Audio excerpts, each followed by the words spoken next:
Shir Klali, Parshas Toldos. Toshin.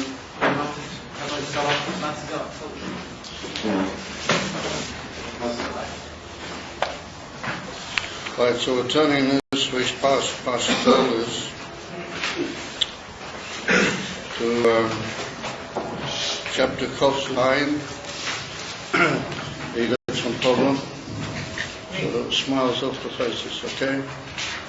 I'll be right from the beginning. Okay, so we got at the beginning of Parsha chapter 27, Kof's Line. Posik Beis v'Gimel.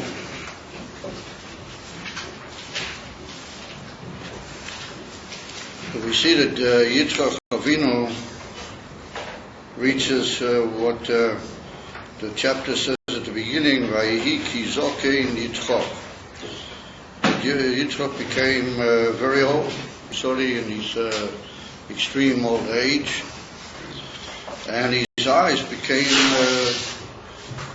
weakened in such a way that he wasn't able to see clear.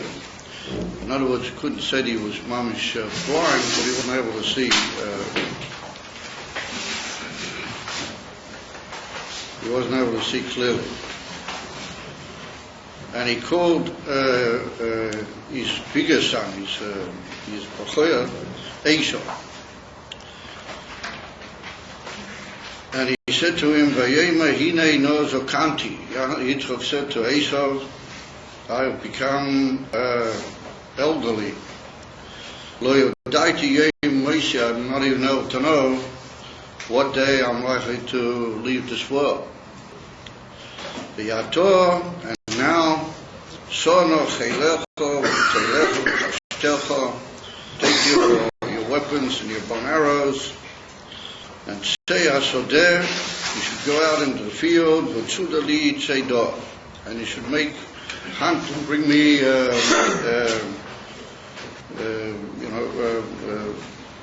food from the hunting, or bring meat from the hunting. V'asei matamim kasher ohavti, and I want you to make a beautiful dish, or how do you call it, tasteful dishing, tasteful cooking. Kasher ohavti, as you know, that I like it that way. V'hoviali v'eichela, bring me and I'll eat it. The purpose of it all is ba'avur tivorechecho nafshi b'terem mamu. The whole purpose of that will be that I want to give you a bracha, I want to bless you b'terem mamu, prior to the fact that I'll leave this world. So we see that Yitzchak, when he reaches a key point in his life, and he sees that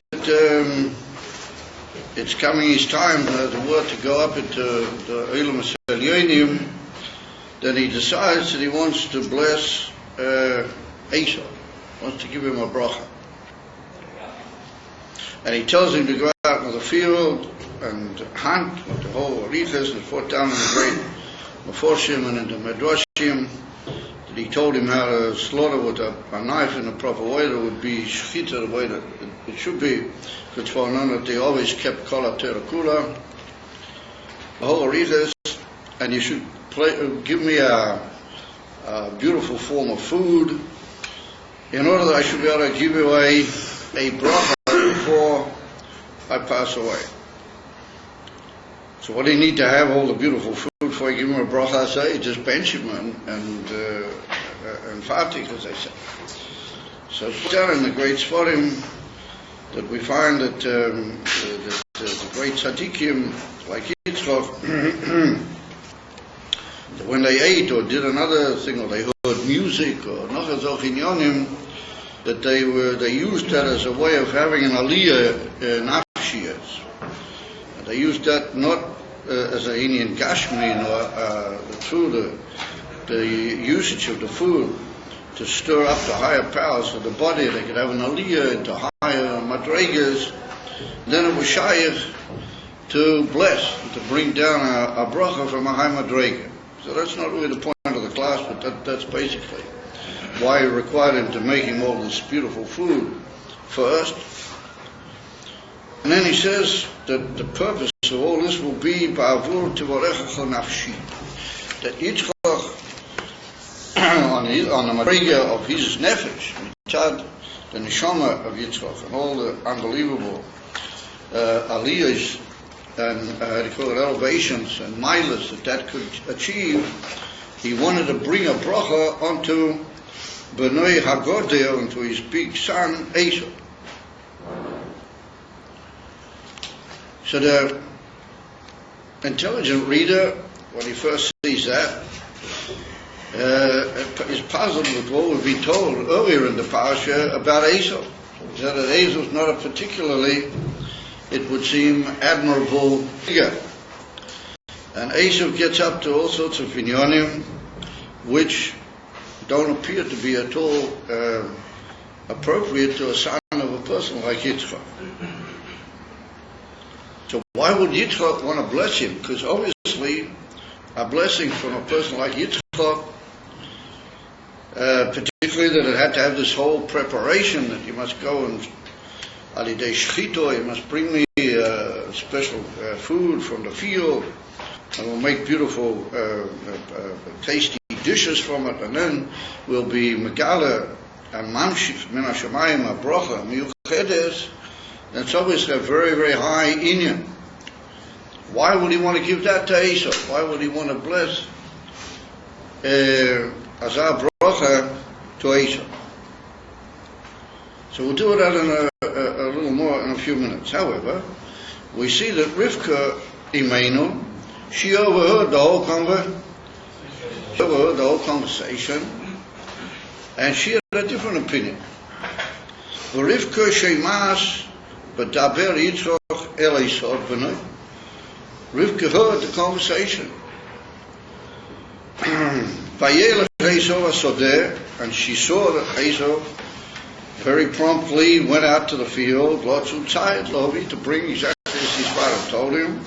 Rivka omra el Yankiv, and Rivka said to Yankiv, Leimer, hine shomati yesavicha. I heard, and she tells him, I heard the whole conversation, that you should bring me matamim and I'll bless you.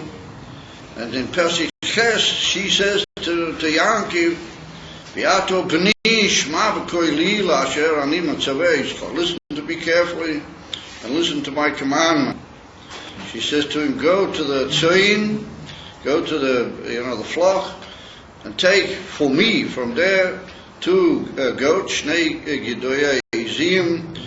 And then she goes on with a whole arichas that she's gonna prepare matamim from these 2 goats that Yaakov will bring, and she'll know how to make these beautiful dishes that Yitzchak requires.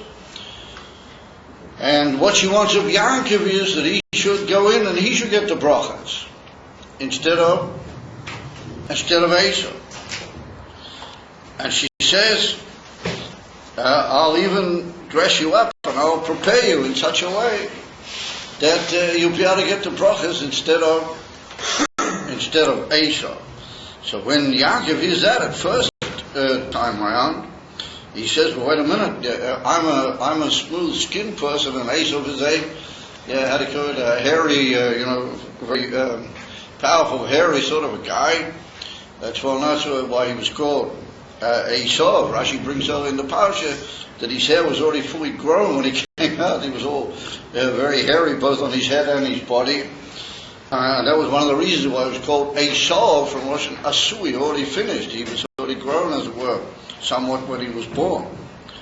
And so Yaakov says, wait a minute, all I have to do is my father will touch me, and then he'll realize that it's not me, and I'll bring, God forbid, a curse on me and not a blessing. So Rivka Imenu is not at all disturbed by that. And she said, don't worry, if there'll be any klala, it'll be on me. It won't be on you. I will take on myself the full responsibility of my actions. Where's your chumash? Okay, so look at it. The full responsibility is for my actions, and if any curse will happen, then it'll be one in the clan. There'll be a curse. It'll be on me and not on you. So Yaakov Avinu here said, it's so certain and so insistent that he goes ahead and he brings 2 goats and a whole thing, and Rivka makes them into beautiful dishes, cooked dishes, and Yaakov goes into his father, into Esau, but what does she do? She dresses him up in certain clothes that Esau used to dress up. In other words, B'diuk, Esau left this posh, what you might call suit, that he used to wear. It's put down in the Midrash. It was B'diuk that day. He left it behind. He didn't take it with him. A very special garment. We'll soon see in a minute what it was. And so she said, "Oh, here I've got that garment. Put that on. You're a smooth-skinned person, and he is he's a hairy, muscular guy." So she says, "Yeah, here I've got some skins, of goats, and it's well known that the hair of goats is a little bit sort of brittle and hard. That was apparently what Esau was like." And she said, "I got these specially made skins, and we'll put them on your neck and on your wrists, and those parts of your body would still remain uncovered once you put on the posh garment of Esau. And even if he will touch you and he'll sort of try to feel it because he doesn't see clearly, Yitzchak, then he'll realize that it's really Esau and not, or he will think it's Esau and not you." And so Yaakov Avinu says, "Okay, here we go." And his mother dresses him up in these clothes.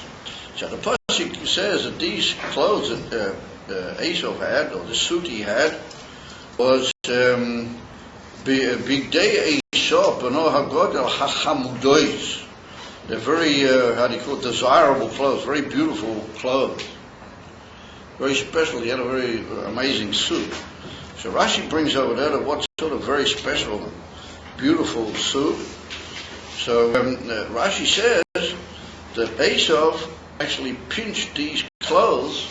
He stole them from Nimrod. I don't know if you guys remember. Nimrod was a big macher, a big, Al Capone boss of the world at that time. Very, gangsterish and unpleasant type of leader of the heavy aspect of the heavy-handed guys of the world. He was Nimrod. So he had these very special clothes, and it's brought down in the Midrash that he was a big hunter, Nimrod. So he had these beautiful clothes, and he drew on them all sorts of pictures of birds and animals. So that when he put them on, there were these very powerful appearances on the clothes of birds and animals. And so whenever he went out into the forest, then all the animals would see these very powerful pictures. They would be drawn and attracted to come to where he was with these clothes, and it would be easy for him to hunt them. He wouldn't have to run all around after them. But that was already Nimrod's addition to these clothes. Nimrod, he added onto the clothes these, but the original clothes, it's written in the Midrash, they were from Adam HaRishon. Adam HaRishon was the one who originally had these clothes. And Nimrod, he was the one who stole them from Adam HaRishon and his descendants. So now he got dealt with in a similar way. It came along Esau, and Esau had a quarrel with Nimrod, and according to the Midrash, he settled scores with Nimrod. They talk about these type of peoples, and he actually he put Nimrod away and killed him. And he took these garments, which really belonged to Adam HaRishon. So we see that these are very amazing garments, very, very powerful garments. And later on, we see that they had a very special rayach. reach, that when Yitzchak smelt them, he smelt the reach, and Rashi brings it was a reach of Gan Eden. In other words, that Adam Rishon apparently wore these even in Gan Eden prior to the Chet, a very, very, very special, remarkable garments. But that means it must have been, but he didn't have garments before the Chet. So I have to say that maybe he had them, but he didn't use them, or maybe they were made shortly after the Chet. But anyway, they were very high madrega in garments, made by Adam Rishon or for Adam Rishon. Nimrod got hold of them, and Esav stole them and pinched them from Nimrod, and he used to keep them. So comes along Rivka, and she said, "Oh, Baduki went out to hunt today, but he forgot to take this suit that he usually wore, which brought him the animals and the birds much swifter. It was easier for him to hunt." So she said, "You put those on, and that will be the reach." Through that, Yitzchak will know that you're Esau. He might feel you. Will put on these other things, which will make you appear a hairy person. And so remember, you'll think, now how when Yaakov gets in, Yitzchak asks him a straight question, and he says, are you Esau Bani? And so what does Yaakov say to him? Yaakov says to him, Anoichi Esau bincha b'chorecha. He said, I am, and then he said, Esau, your firstborn son. And so Rashi goes out of his way to say, oh, he didn't really mean it, but he did. When he said Anoichi, the word Anoichi is a posh word for I. A more humble way of saying I is Ani. Ani is also I. Anoichi is a bigger, more impressive way of saying I. So when you say I with Anoichi, you can sometimes separate it from the other phrase. You can just say Anoichi, and that's like putting you in a little bracket all of your own, and then the furthering words of the sentence, like sort of a bottle to the word Anoichi, they don't actually connect with it. So therefore Yaakov Avinu said, Anoichi, first we said, I'm who I am. But there's a person called Esau bincha b'chorecha. Rashi said that's the way he answered him. But Yitzchak took it as it meant that was him. And then later on, when he begins to hear how Yaakov speaks, then he says, oh, wait a minute, this is not the voice of Esau, and it's not Esau's way of speaking, because Esau mentioned the Eibishter's name, and Yitzchak said, Yaakov mentioned the Eibishter's name, and Yitzchak immediately said, oh, wait a minute, Esau doesn't usually mention the Eibishter's name. So what's he all of a sudden using the Eibishter's name? And he asks him again, right at the end, just before he gives him the brachas, he asks him right at the end again, is this really Esau B'ni? So Yaakov then says to him, Ani, this is me. Really? Yeah, kilo. And then Yitzchak says,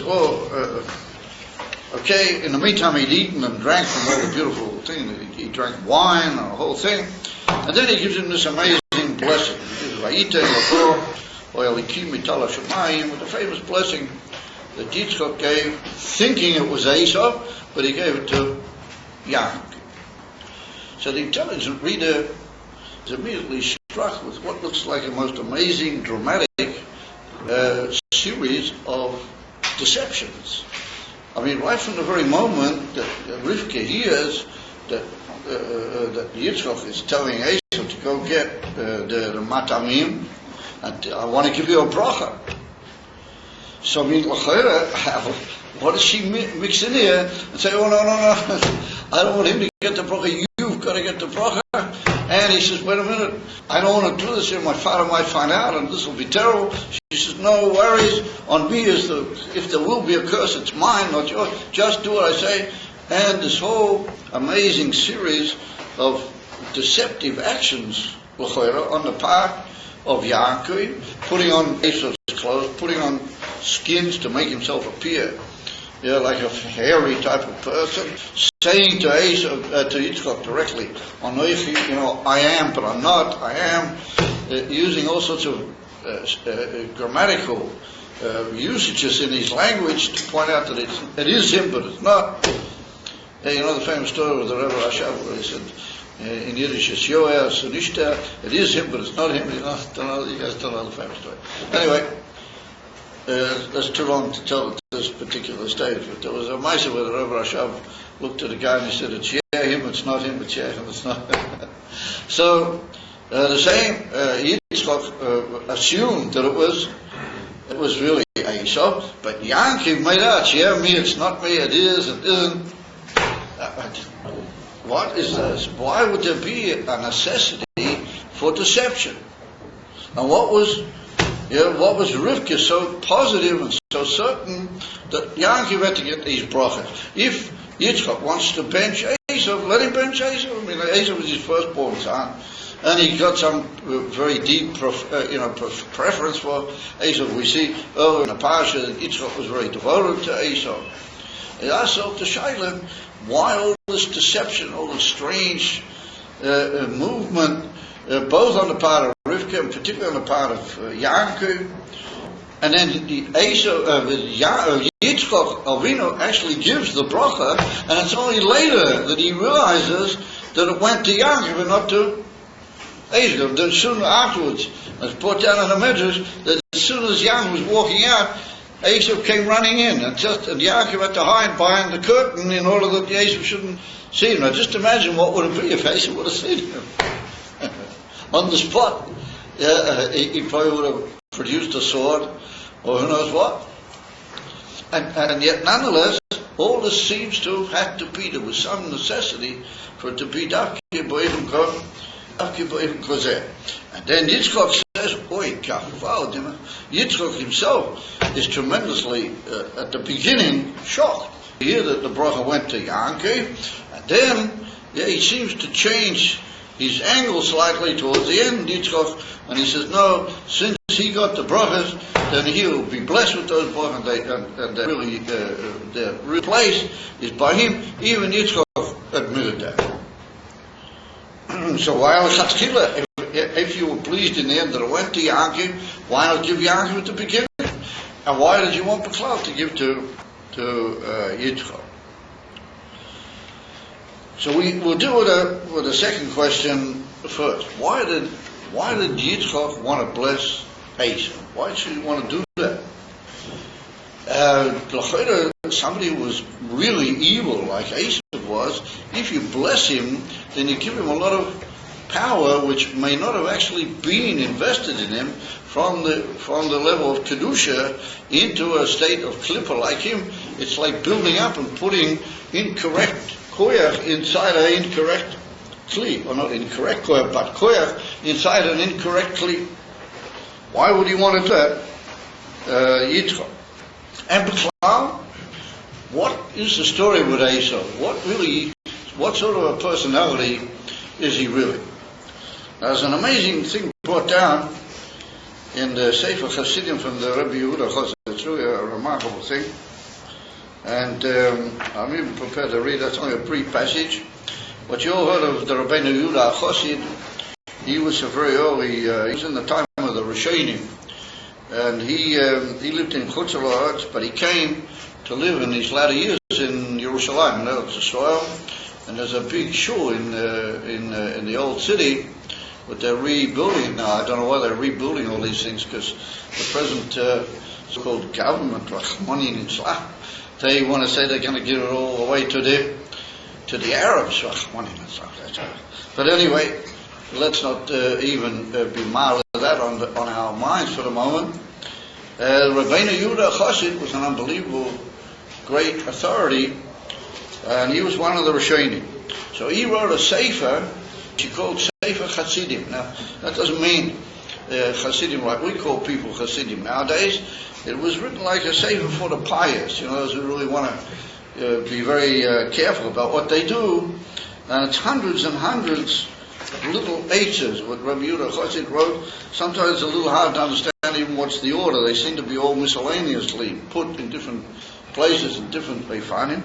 And to even make it more complex, they found two big manuscripts of the same sefer. One has it all in a different order and with different numbers, and sometimes with different expressions. And then there's another manuscript, which is this one, which is slightly different. And that also causes a great deal of discussion on the great early codifiers, etc., etc. However, the Rabbi Yehuda Chassid was known for his prophetical vision. He had these most amazing insights into things, and he was truly a great and rare prophet in the early days of the Rishonim here in Eretz Yisrael. So now he comes and he says the most amazing thing about Esau. And it's written earlier in the parsha that Yankov had another trick with Esau. He had another trick go at Esau, that he got the birthright. Well, they call it firstborn privilege, birthright. He got the birthright out of Esau. Now you probably read the Yechidus about that. So he says to Esau, maybe you sell me your birthright. So Esau says to him, he said, I'm going to die. I'm going to die anyway. What do I need this first birthright for? What do I need it for? Give me something. So he gave him a pot full of adashim. What do you call it? Lentils. He gave him a pot full of lentil soup or something. And Esau was so happy with it, and he sort of poured it down his throat, and the whole arichas. And he said, okay, take the birthright. So what did he mean when he said, I'm going to die anyway? Well, I mean, everybody can say that. What did he mean, I'm going to die anyway? So Rashi comes along and said, wait a minute. If you take the birthright, then you've got to offer up, you've got to, 4 Matan Torah at least, and all the times prior to the actual giving of the Torah, the Korbanis to Yidden, those who offered Korbanis in the way it was permitted were the firstborn. And it was only later, after the Chet HaEgel, that the Levium were given, the Kohanim and the Levium were given the right to deal with the service of the Beis HaMikdash only. Well, prior to that was the firstborn. So Esau said, wait a minute, if I'm one of the firstborn, I'm going to have to offer Korbanis. And there's so many different halachas and so many different dikdukei dinim in the Indian. Would you mind taking with us from the... So, are you writing things down on the shur, or are you just drawing? Huh? Okay, so I'd like you to stop it. The same with you. Okay? You think I'd just come down here and give out my throat and everything just so that you can sit and play around with your pen? I mean, do you think that's a courteous way to behave? So don't do it. I mean, you said yourself, not me.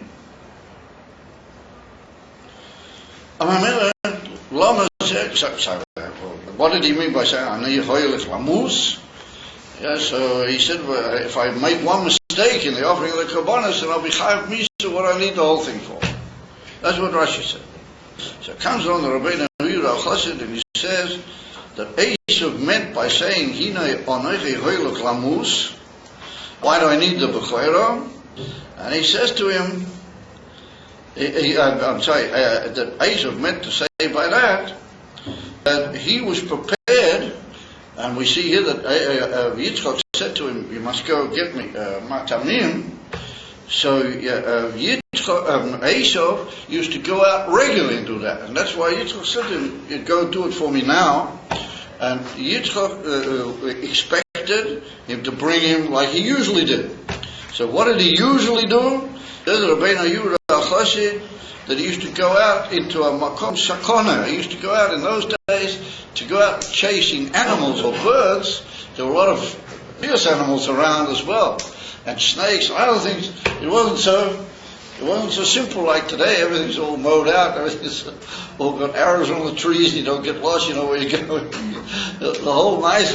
In those days, it was a sakona to go out and hunt, particularly on your. And so Esau says, every time I bring my father a good meal, I go on Mesiras Nefesh for Mochim Sakon. And I do it purely for the honor of my father. In other words, that Esau said to Yankov, I know I'm going to die, means that I look after my father in such a way that every time he wants a good meal, I put myself into a sakonis movid, a chmonin itlan for his sake.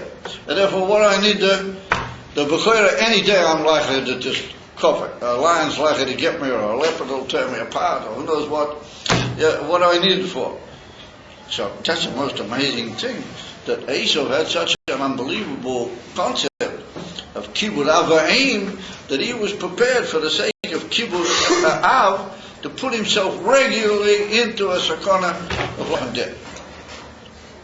And so it comes along some of the great maforshim, and I say, that's not really al pidin, it's a question al pidin as to whether you really mechuyev ad kedekach to sacrifice yourself for the sake of kibbud avoy.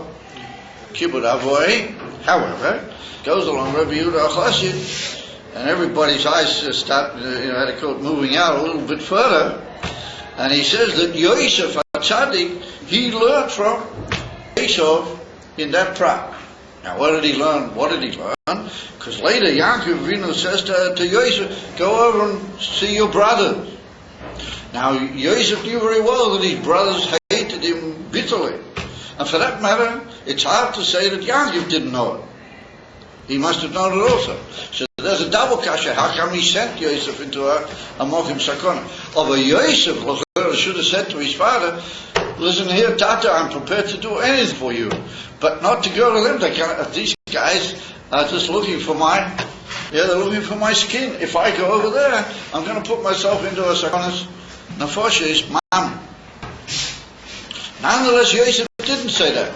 And when Yaakov said to him, go over there, Yosef just went with a pashtas, believe, lahasa is cloud. And so the Rebbeinu Yehuda Chassid says that that's where Yosef got it from. He got it from Esau. And he said that Esau was prepared to have such mesiras nefesh for kibbud av. And he said, I for sure have to do that. He wants me to go right into the lion's mouth. I have to go. And he didn't hesitate, Yosef. He went to the brother, and look what happened. It was only miraculously give him a stood. That's the way you think you should behave. So don't go complaining. I have to get emails as to the complaints. It comes out that Yosef learned from Esau. Go on with Mesiras Nefesh. Comes along Rabbi Chassid at the end, and he says that every Yid has to learn from how Yosef learned from Esau. In other words, we don't want to say he must learn from Esau. He was a Rosh. Although he must learn from Yosef how he learned from Esau.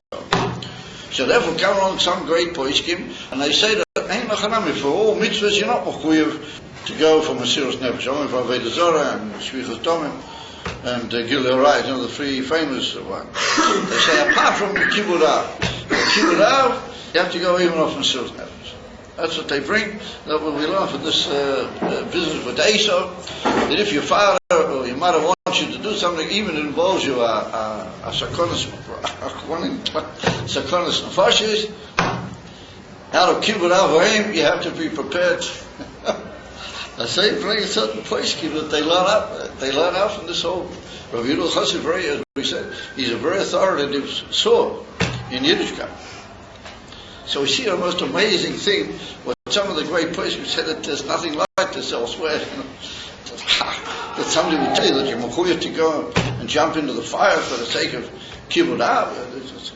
You don't find such a thing, but we do. And where do we learn it from? From Esau.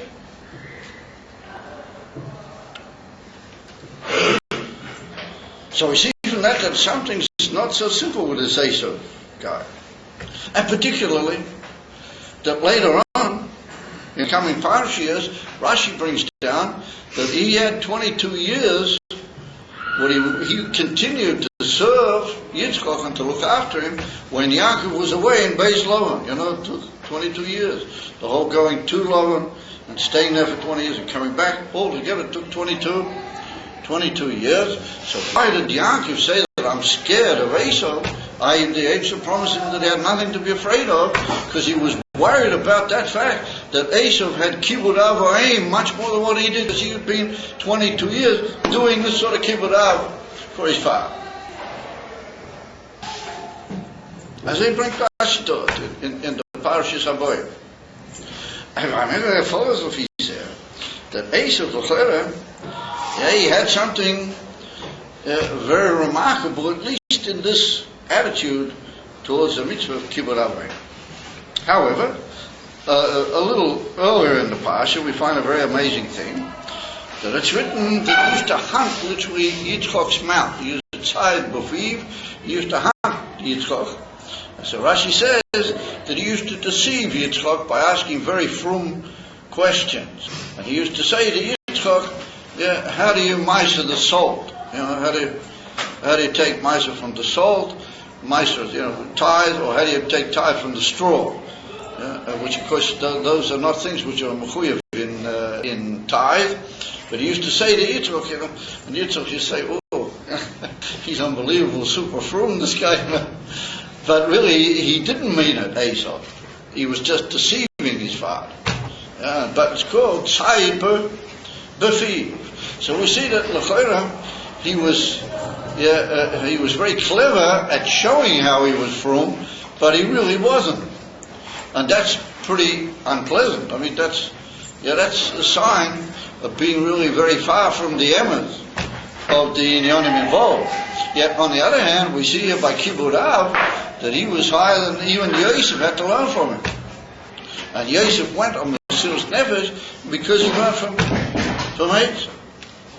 So from that it tends to indicate that Esau was a person of extremities that didn't sort of meet together. In some ways he was unbelievably high, in some ways he was very, very deceptively not Peseder, but in a way that it looked on the outside.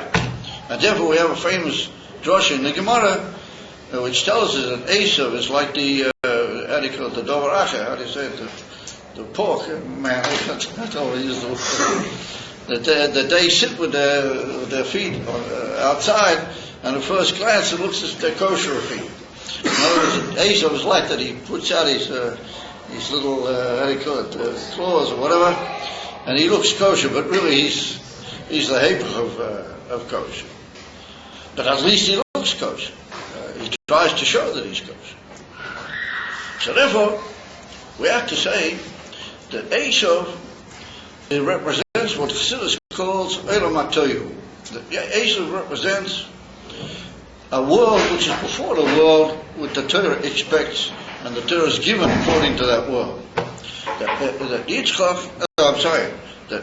Esau is from the world where there were tremendously high lights, but there weren't enough vessels to contain the lights.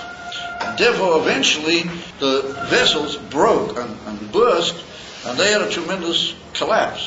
And that's all the Dvarim HaGashmiyim, all the Dvarim HaGashmiyim in this world, their state is from the falling of the Netzutzes of Tohu, and the whole possibility that there can be what's called Klippa, Sitra Achra, things that oppose Hashem, that comes from that, what's called Nefila or Shvira, in the vessels of the world of confusion, the world of Tohu. So on the one hand we see that the oiros are tremendously high. And it's brought down and said that they're immensely higher than the oiros in what we call the world of correction, the world of maintenance, which is called Olam HaTikun, but that's where the Torah is given to us from. And that's the Madrega of our Neshamas of Yidden. The oiros in Tohu, the lights in the world of Torah, are much incomparably higher.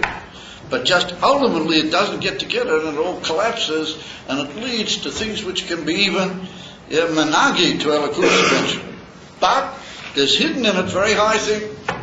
So that's what we have to say. That is Rashi's Maramis. But that little quip that Rashi brings that Esau used to say, how do you measure the Tevin? Well, there's a whole beer in Pneumacy. Why did he say Tevin and why did he say salt? But that's another measure. But why do you measure these in Yonim? To indicate that he, on the one hand, somewhere in Esau, there's a concern about money. Ultimately, he even knows how great it is, the whole concept of giving time. But it's fallen in a way that it becomes deceptive, and that's what the Dvarim Gashmi are. They're deceptive. They look all right, but ultimately you've got to know how to deal with them. You've got to know that they're not all right. Well, it depends under what circumstances. And so we could say that this whole Indian that Esau was in the Indian of Kibbud Av. He was so unbelievably prepared to give away his life. That's what he said, I'm going to die. What do I need the whole Bechorah for? Well, that was indicative of how high he was devoted to his father, and he kept it up all those 22 years. Yeah, every day or every few days he went mamish on Mesilas Nefesh amongst all these animals and who knows what in these wilds of that particular part of the world at that time. That's a simon that there was something very great, but it's not in an ordered way. It doesn't come according to order, but there's one, what you might call, spark of it, which managed somehow, to get into Kedusha, and therefore Yosef was able to learn from that. And so we see that that itself is indicatory of the chaos of what Esau's all about. On the one hand, he's got tremendously high in Yonim. On the other hand, it's all confused, and it ends up being deceptive. It ends up not getting into the right kalim and not being able to keep a right system. And therefore, he eventually became not only a hunter of animals, but also of human beings. He went around causing a great deal of trouble and killing people and all sorts of unpleasant activities that we know went on with Esau. And amongst them was this Nimrod, that he also had a god Nimrod, and he got away with these very special begodim, etc., etc. Well, that's also brought down in great Sforim, that's part of this whole tube. The Dafka, these clothes, which are such tremendously high madrega, they fell into the hands of Esau. And it's even brought down here, and one of the great Meforshim brings here on the Sefer Hasidim, he brings down this other great manuscript that there is, and he says written over there that what did he used to do with these begodim? That when he went to serve his father and give him to eat, then he used to put on these begodim very specially because he wanted to wear his best clothes when he was keeping the mitzvah of kibbud. He dressed up in his Shabbos best in order to serve his father. They bring the other great text of the Sefer Hasidim that they found. They bring the Mefurish here on the Sefer Hasidim. So we see that these things, Esau, Ad Kedi Kach, even dressed up in his best. But the best that he had was this whole thing that had come through on a Mauritian into the hands of Nimrod, and he got it, and it was, in other words, very, very high in Yonim in the wrong hand. Very, very high and developed in Yonim, but no Kalim. They fell away from the Amos of Kavanah. So therefore we can understand why it is that Yitzchak wanted to bless Esau. Because Yitzchak, being as he was, one of our fathers, and he was on such an unbelievably high level, and such an unbelievably high level in Kedusha, that Yitzchak was able to know what was really the pnimis of Esau. He knew that Esau was really from this level of Elam HaTohu. In other words, that there were tremendous lights and tremendous power of Kedusha, but it was in the wrong, it had fallen into the wrong aspects, not having proper vessels or kalim to contain it. And therefore Yitzchak thought that if he gives him a bracha, that he'll bring on him a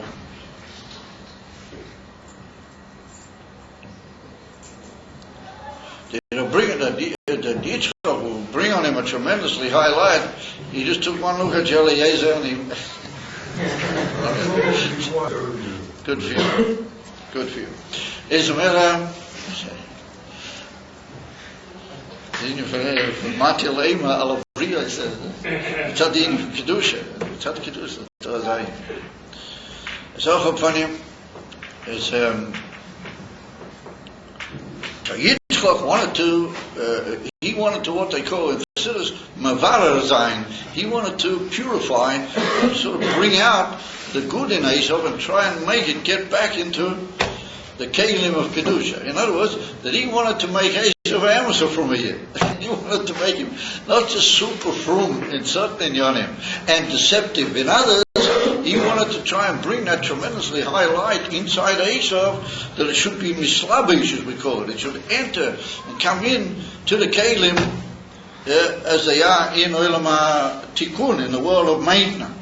And then Esav would have become like Yankee. He would have become from a Yid Be'emes. He would have been Al Torah the way it was really meant to be. And that's what Yitzchak was aiming for. He was trying to bring a tremendous light even higher than Torah and Tikkun, and bring it onto Esav in such a way that would bring Esav and draw him out into a tshuva. First of all, he'd have to do tshuva, and he'd have to correct a lot of the things that he'd done, but then he would be able to live a new life, and he would help the whole kavanah of the Eibishter in the Bria, instead of being a tremendous negative influence. That's what Yitzchak had in mind. So we see from that Yitzchak never gave up on anybody. Now that's a very important limud for us. That even though we have to say, some people want to say that maybe Esav just didn't realize how seriously down Esav had fallen. And maybe when he heard him asking, how do you measure the Tevin and how do you measure the soul, the whole thing, that maybe that impressed Yitzchak, wrongly or mistakenly, and therefore he thought that Esav was really ready. So therefore, the emphasis is that it's hard to say that, because Rashi points out that right in the middle of the passage we were just dealing with, that when Yaakov said, Hashem has brought me quickly, then Yitzchak said, oh, wait a minute, this can't be Esav. Esav doesn't use Hashem's name. But from that, it would appear in Pshutish Mikra, in the simple types of the Psukim, that Yitzchak knew that Esav wasn't particularly what you might appear, or what you might think he was. It even came, and other Ramazim that we see in Rashi, where I can't go into everything, even though Al-Pi Drush and Al-Pi Remez, some people want to learn that was really a high thing that Yitzchak said, that he doesn't use the Shem Havaya, etc. But upon him in simple terms, it means that Yitzchak knew he wasn't Beseder. So if you knew he wasn't Beseder, what was the purpose of going to bless him? And therefore, this is a question which you don't really find much dealing with it in the Nigla Shabbat. And there's certain things that are very, very pointed questions, but the only way they can really be answered is Al-Pi Pnimis HaTorah. And that's one of the very striking examples that we only find a systematic attempt to answer that question in Chassidus Chabad. A systematic attempt to answer it in the Inyan from Chassidus. So it comes along Chassidus and the Rebbe the Tzemach Tzedek in many places, also in Torah, the Alter Rebbe hints at it briefly. And they say that Enoch and Yitzchak knew what the problem with Esav was, and he knew he was from Olam HaTorah, and he wanted to bring such an immense light that he would come into the Inyan from Olam HaTikun. That's what he wanted. So, why didn't it happen? Why did Rivka say, oh, no way, we must very swiftly avoid this, and we must bring the brushing only to Yankov, mustn't we? Hello? You're writing down. Very good. It is not. It followed the Lefi that Rivka Imenu must have had some higher knowledge, or she must have had another approach, which we see in the end that was right. And even Yitzchak himself said, if Yaakov got the blessings, then they had to stay with him. In other words, that Yitzchak himself came to the realization.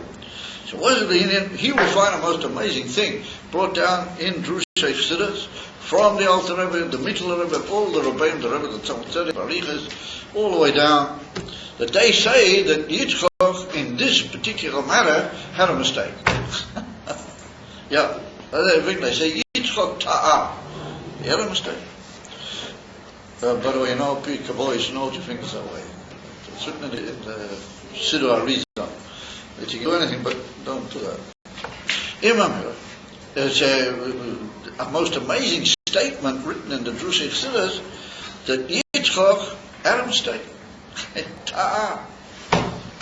Now, that is the most mind-boggling thing to say. I mean, to say about one of the three forefathers that they had a mistake, and to say about any of our great authorities, even throughout history, by the great Poiskim, and how much more so by the great Poiskim and Pnimis HaTorah, etc., etc. You can't say they had a mistake.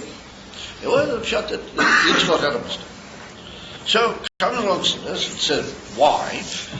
Because somebody like Esau at that particular point, he was so into this toyu, he was so full of contradictions, and he was so lacking vessels. He hadn't made any vessels in his life to receive Kedusha in the right way, that had Yitzchak given him a tremendous light like he wanted to, and had that been nimshut to him, then one of two things would have happened. Either he would have just been completely smashed, and there was such a high oil and Kedusha would have hit him, he would have just become completely batil. He would have lost, he might have gone, peculiar, he might have, who knows what might have happened to him. In other words, he just wouldn't have been able to be civil such a tremendous, put up with such a tremendous, or it would have just, he would have just gone on the usual way. In other words, he would have just taken it all and swallowed it all in. Yeah, I said, this is great, another piece of great light, and he would have just swallowed it and remained the way he was. Or maybe even more confusing to the observer. In other words, that he wasn't a kli, he didn't have a kli, he didn't have kelim, that's the word. He had only these tremendously, elevated lights that were all the time jumping and going and jumping. So therefore Yitzchak had a mistake coming. But Yaakov, so therefore Rivka Imenu, she was an amazingly great prophetess. As it's brought down, all the four mothers were prophetesses.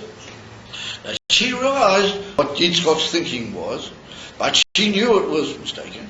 But she knew that if she were to go and argue with him, it might cause him to be makpid on her, not to agree with her, and he might even give her, a sharp result. And therefore, she saw the only way she had to prepare Yaakov immediately, because she said these blessings that Yitzchak wants to give from such a high madrega, Yaakov, he's got the vessels, because he was Yosef Oyelim Yaakov. Yeah, he learned Torah and he kept all the mitzvahs, as well known. And he learned in the oil halim, and so Rashi brings he learned in the oil of Shem, the oil shel Eber. He learned in the tent of Shem and the tent of Eber. So therefore, people ask the question, why did he learn both? Learn in one? Why both? Shem and Eber? Yeah, anyway, it doesn't matter. Whole series of biurim, but again, let's say. However, suffice it to say, Yaakov was a yid that he kept the Torah b'lavach. He had vessels, and everything we do in the form of a mitzvah, or a good action, or a limitation of ourselves according to Kedusha, well, that creates a vessel. And then we can bring down very high and elevated lights into that vessel. And then you have an ordered system where you have what's called oiros bikelim. And Yaakov had that power. He was a person that had devoted himself to Torah right from the first moment, and therefore he had the vessels, and it was possible for him to receive such a tremendous light. On the contrary, he would take that extra light that he got from Yitzchak, his father, and he would make use of that in his approach to the world. And that's what we see, that later he took that blessing and he went out into the most terribly difficult situation. 22 years or 20 years he was in the house of a deceiver. But he was a deceiver from the land of the Umazeh. He was a deceiver from Edom, Lavan, Arami, and he was from the same family, but he was unfortunately a very nasty piece, and brought down and said it. He was the same thing. He was a very, very high level that had fallen into. And Yaakov went out there, and Yaakov not only was not affected by Lavan, but he was mavareh Lavan. It's brought down and said that he fixed Lavan up as much as was possible at that particular time, and he brought out tremendous inyonim, and he built them into Kedusha, and according to the Rebbe, Melech Moshiach, and according to many great authorities, that when he went to meet Esau on his way back home, he was ready already for Moshiach. That Yaakov Avinu was ready for the type of revelation that we're going to have taken me over when Moshiach comes. He was on such a high level, and he'd overcome all of the opposition of Elam Hazeh, of the wildness and the breakage of Torah that's out there in the world, and he'd fixed it all up by fixing up Lavan. And the only one that hadn't done that, he hadn't been successful with, Ad Harega, who was Esau. In other words, Esau was even more hard enough than what Lavan was. And therefore he sent the angels to Esau to see maybe Esau is ready, maybe we can already bring those oilers into the kingdom that his father had wanted to do way back. And unfortunately, Esau said to him, nothing doing. Esau was still not ready at that particular point. And therefore, Yaakov had to start a whole new Seder, a way to gradually to approach the world and gradually to fix things up. So, as a result of Shaila, what happened with Esau in the end? If Yaakov couldn't fix him up, even though it fixed up Lavan to a certain extent, what happened with Esau?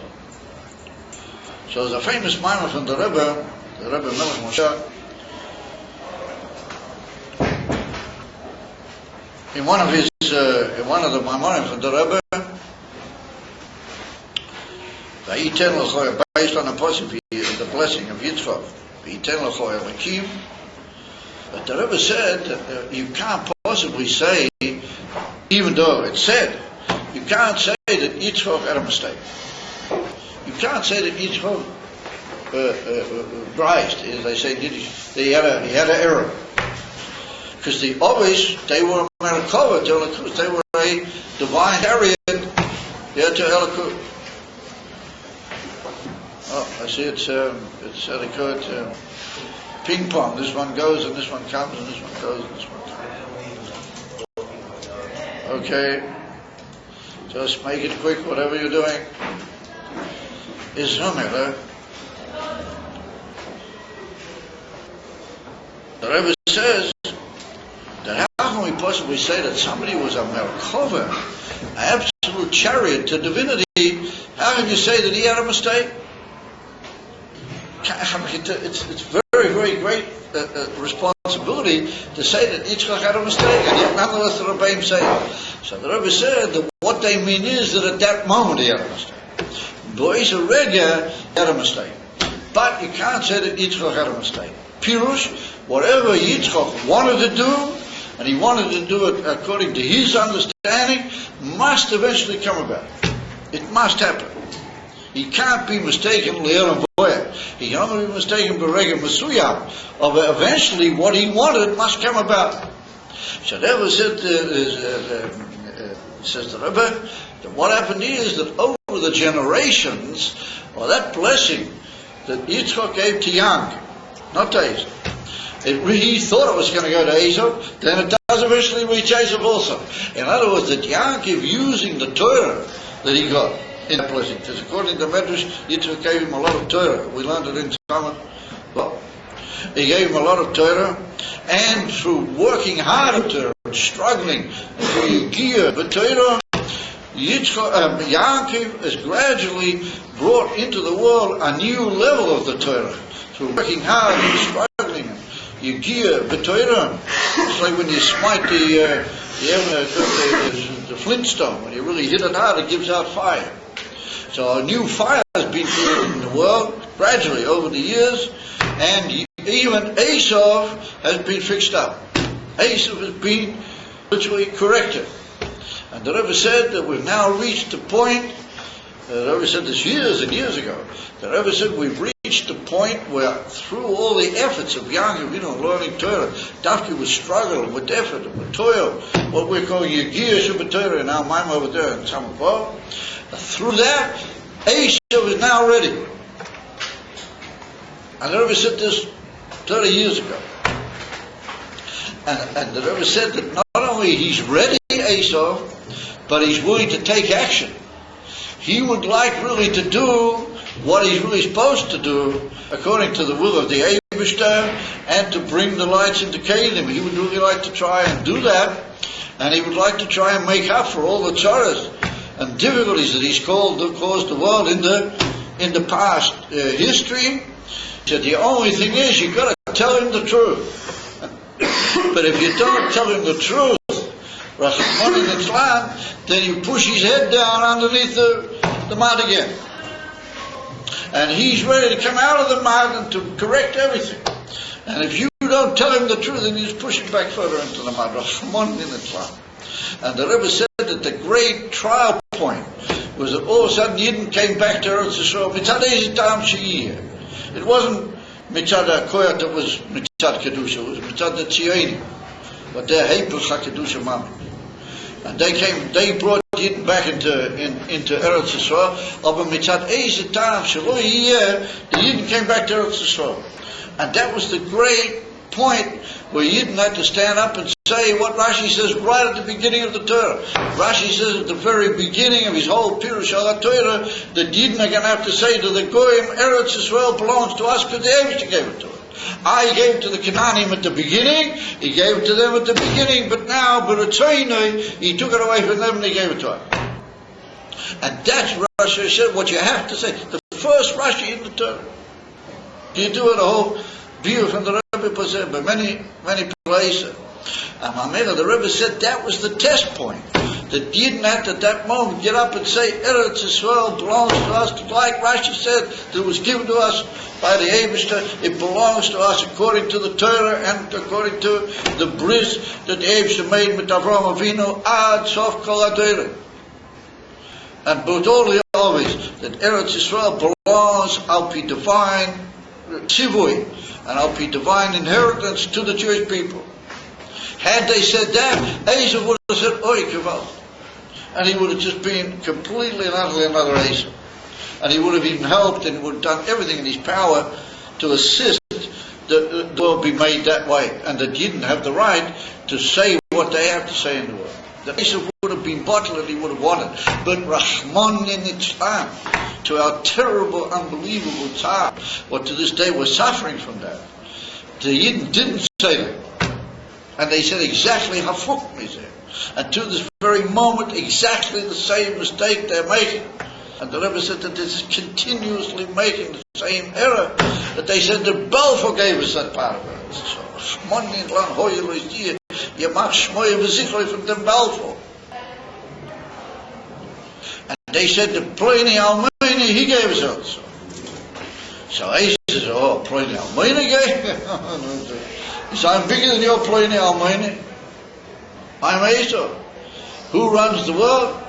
I run the world. And the fact, the Rabbi Yehuda Chaz, I didn't want to say that, so unpleasant.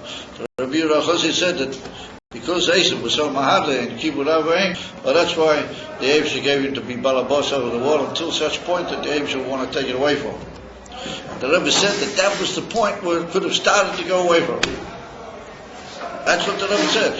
And came along the end and they said exactly how full. So he said, wait a minute, I've been given the Balabas, I'm running the world. And these guys said that, you know, some sort of Goyim gave them their land, but hang them, who cares about that? Yeah? I've got to do what the Arabs told me. The Arabs are my allies, you know, they're my friends. I want the oil and I want all the other mass. And I remember ever since then, the Americans have been misled. Because the Americans are Esau, and the Russians are also Esau. But we see that one big part of Esau already fell completely. It just got lost off the map. And it's Rahman in Islam building itself back again because nobody learns the right equation from the whole thing. Nobody wants to say that that was the Abish that brought down that curse of Esau. But for some reason, the other big power of Esau, the Rebbe said, is Toldos in Yidden. We see it the whole time. The American mystic materials.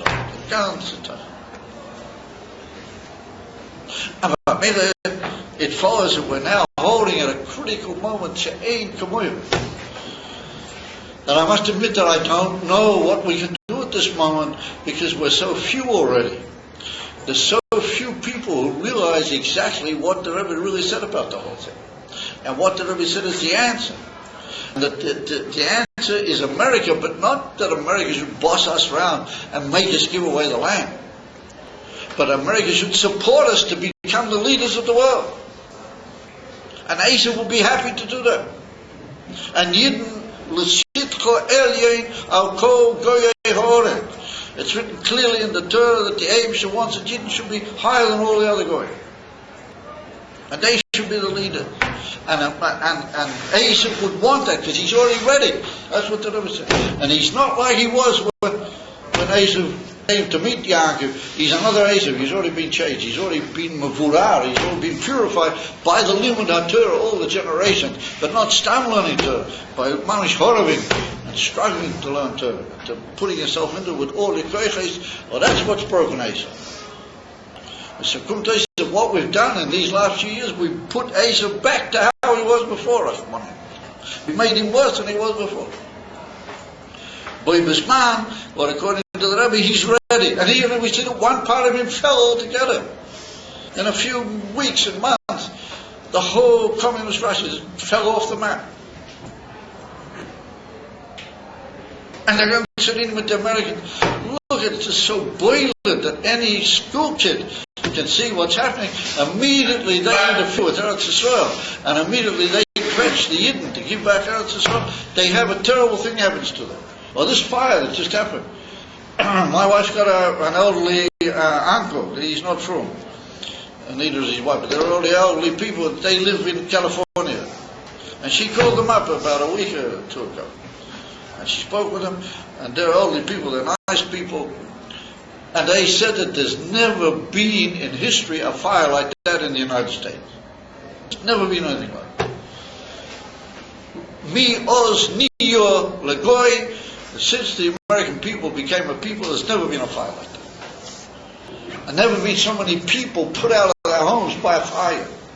And that came, mamish, a few weeks or a few days after they sent this Meshuggah woman over here to drain the cup of the Yidden, that they should give back the whole of Eretz Yisrael. Give back, they should give away the whole of Eretz Yisrael.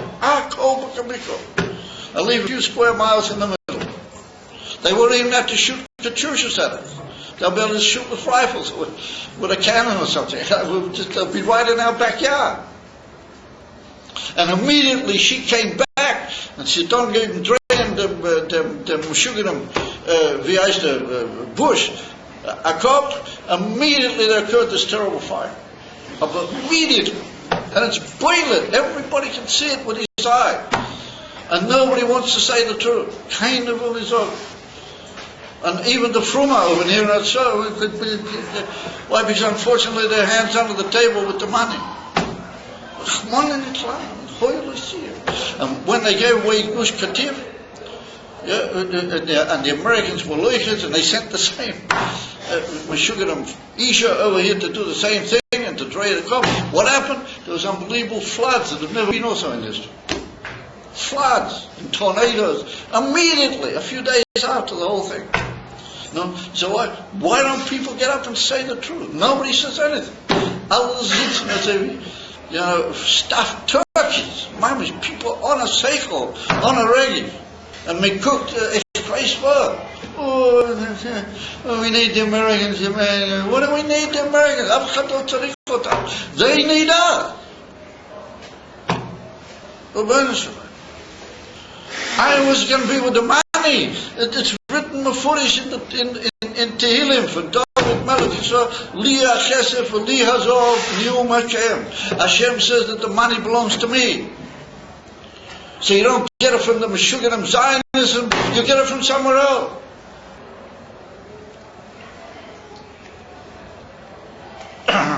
Just up till now, Mamish in the yeshiva, I see Nizim.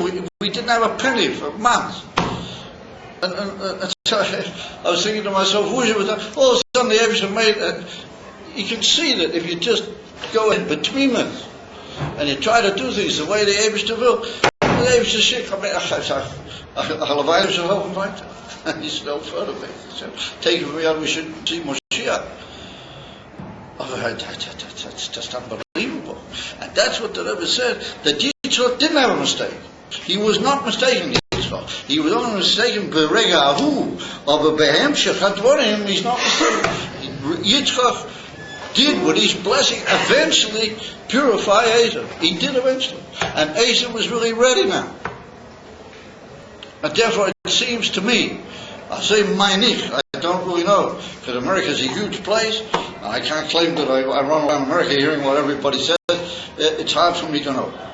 But it seems to me that from the little bit that I hear and the little bit that I see, that the majority of the so-called, in inverted commas, ordinary people in America are of the opinion that the Holy Land belongs to the Holy people.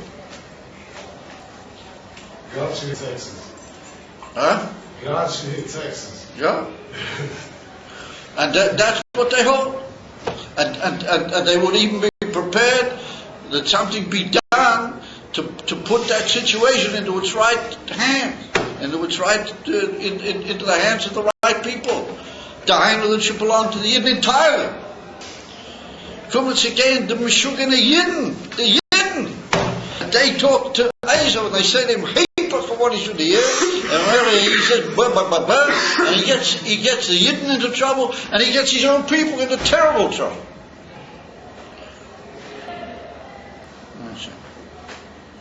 No words. What is the whole problem? Because people don't want to listen to the Novi. The Novi has already said clearly what has to be done. The Novi and the Melech HaMashiach, he said clearly to everybody, go. He told the American president, and the American president said that he's taking a very elevated man, this Lubavitcher. We have to do what he said. Or when it comes to the real main pitch, radical point, which has got to do with Eretz HaKodesh, all these leeches descend on him and they don't allow him to hear the truth. And the biggest leech are the Yidden themselves. All because they don't want to say the truth. What we see that the Rebbe says that Yitzchak did have a mistake.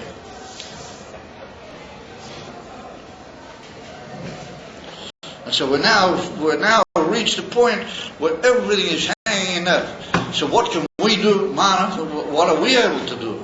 L'chol talk is everybody you meet, everybody you see, talk up, don't be afraid. I found that when you talk with people, no matter who they are, doesn't matter where you meet them. If you just say, listen, there's the Holy Novi, the Rebbe, but he says that now the world is ready, all we're going to do is say the right thing. What is the right thing? The Eretz Yisrael belongs to us, because the Eibush said it belongs.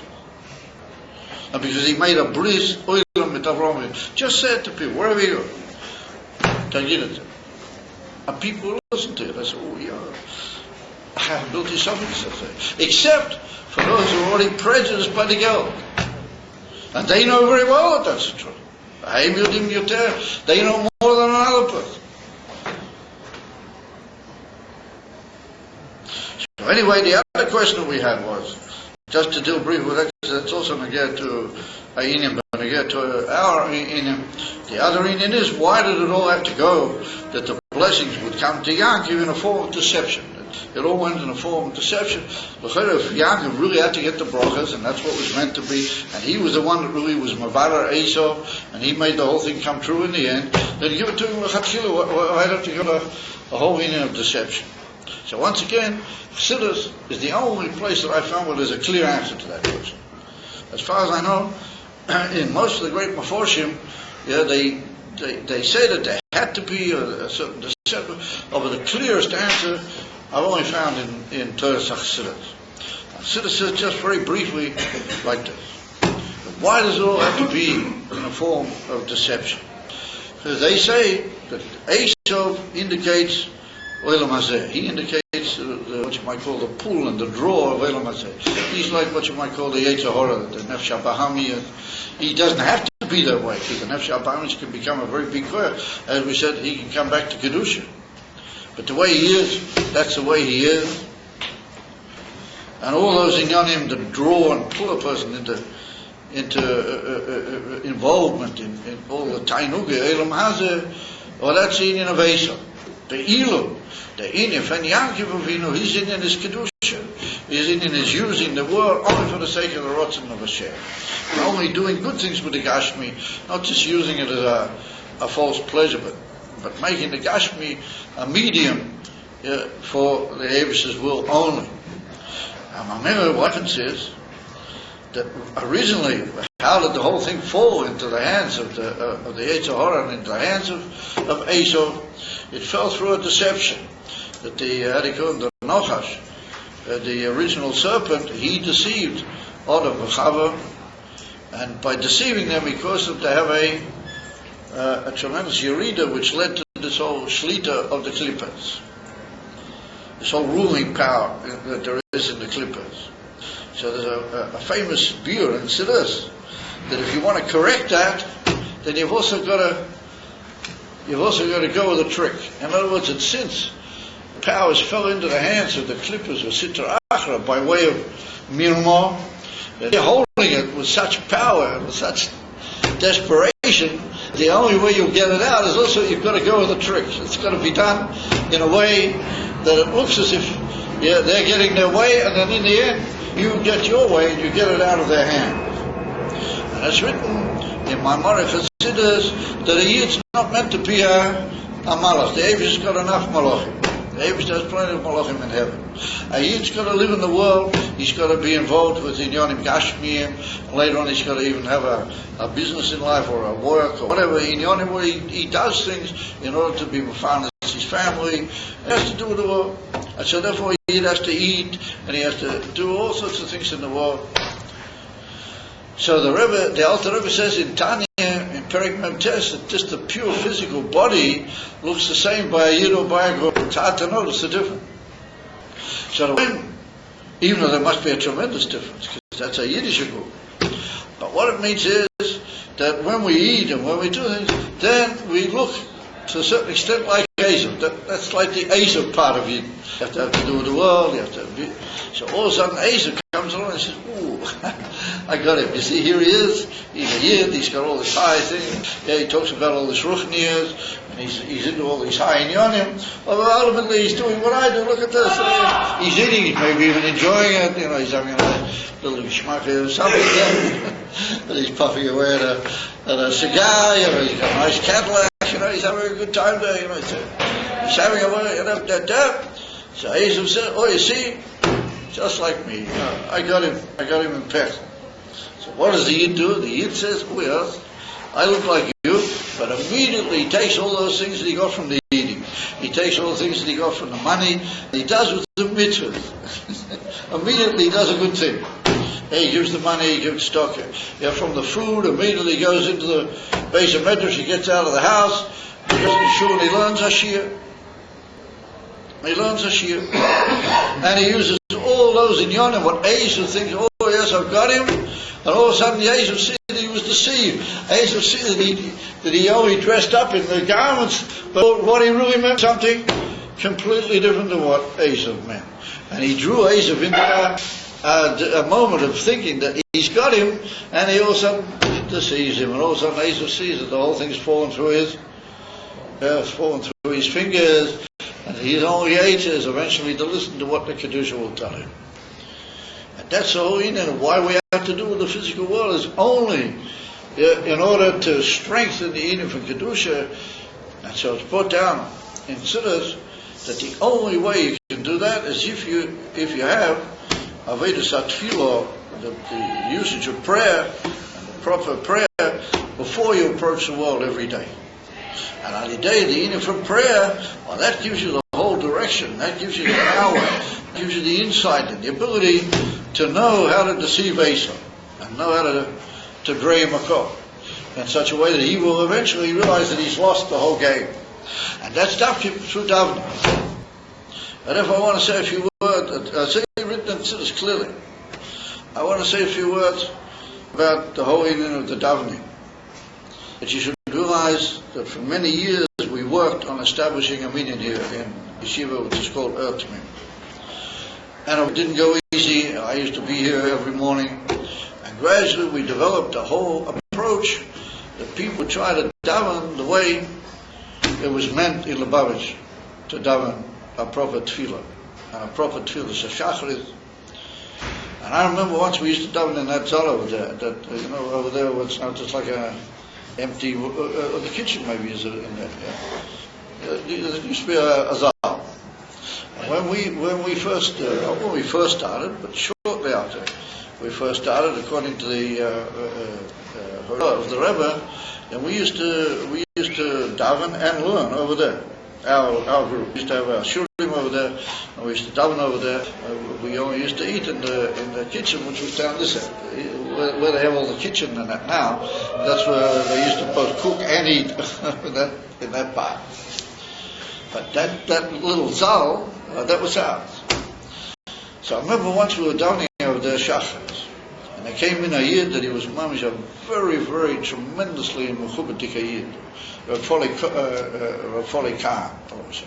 He was a very well-known chassid, and he was already blind. He went unfortunately blind in his latter years. And he was a kohen, and he used to come in and hear, Kriyas HaTorah and stand around while he used to answer Omeni Eish Merava and things like that. And I always wanted to give him an aliyah to kohen, but he would say, no, you must give the bochrim.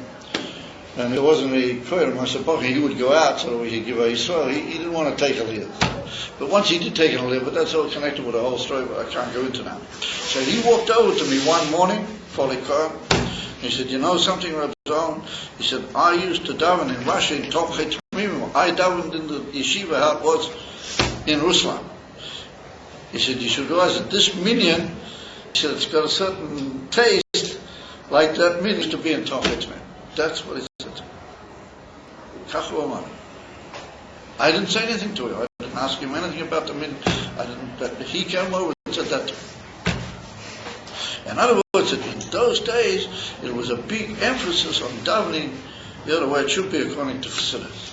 And taking time by davening, not hurrying. Not saying, when are they going to finish? Why aren't they going here? What are they doing? No, trying to have kavanah, trying to sit and think a little bit.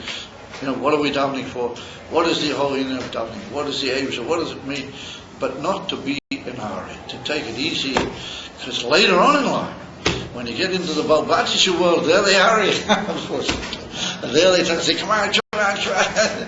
Somebody who was in the yeshiva, Nachon Shimon, somebody was in the yeshiva, and he davened in the minyan of the schleppers. We used to call it in the old days the minyan of the schleppers. The people who drag along. That was us. We used to call it the schleppers minyan. Somebody who davened in the schleppers minyan, he looks back on that. Ask all around the world, even our Shimon. And they look back and they say, the one thing that really taught us how to live, and the one thing that saved us was the minyan. Ever? I promise you, it could be I'll be going to England another couple of weeks because there's going to be a short conference over there. They want me very much to come. If I meet those young lad over there in London, that's what they're going to say to me. They will say, Rav Gafni, remember the minyan?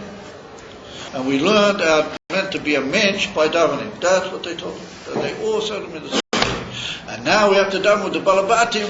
We know how to save ourselves. Every now and then, they put in a little bit here, a little bit there. They drag it on a little bit. They take it a little bit slower, as much as they can. They're not part of the whole rat race.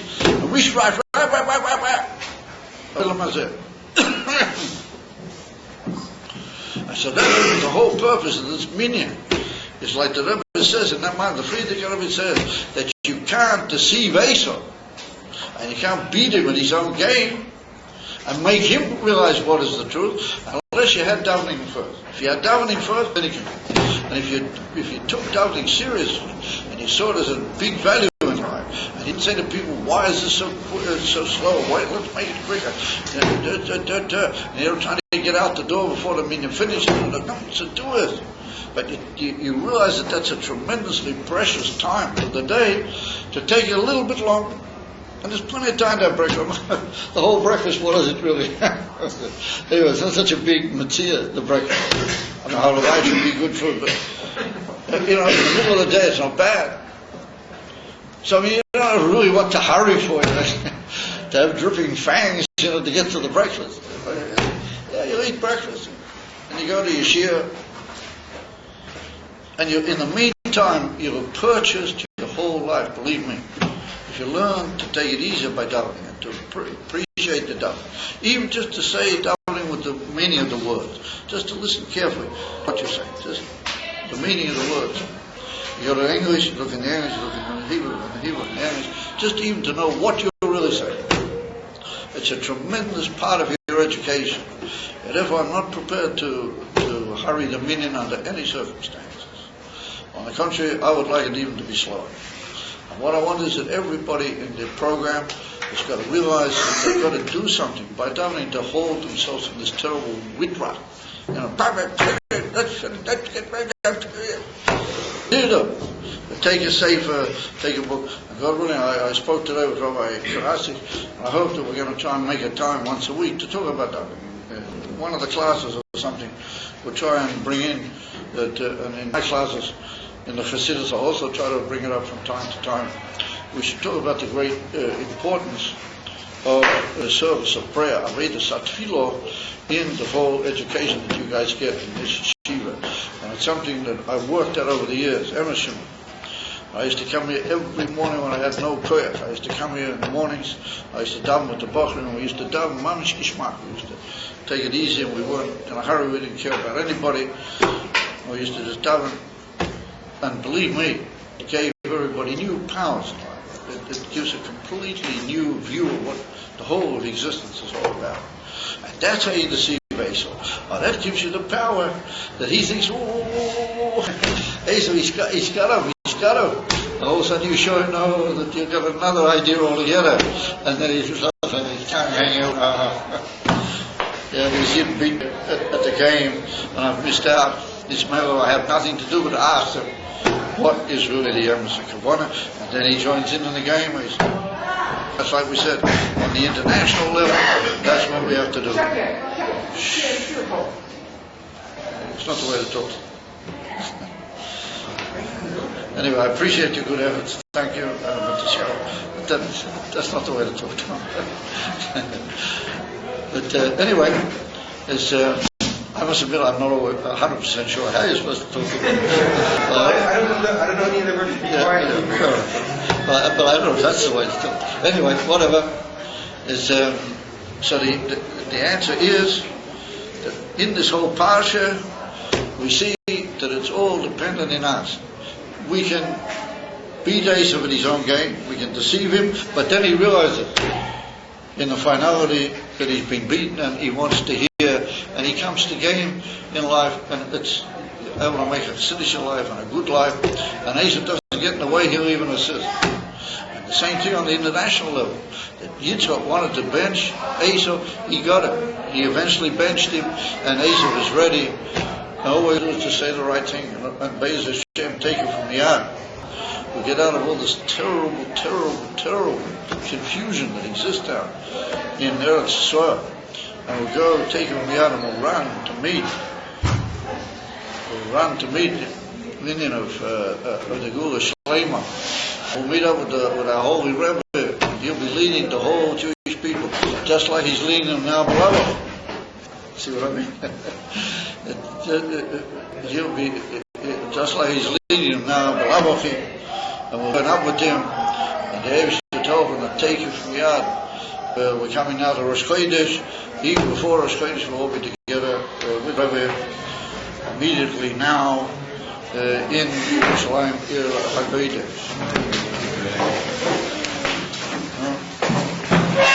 Dia, the name of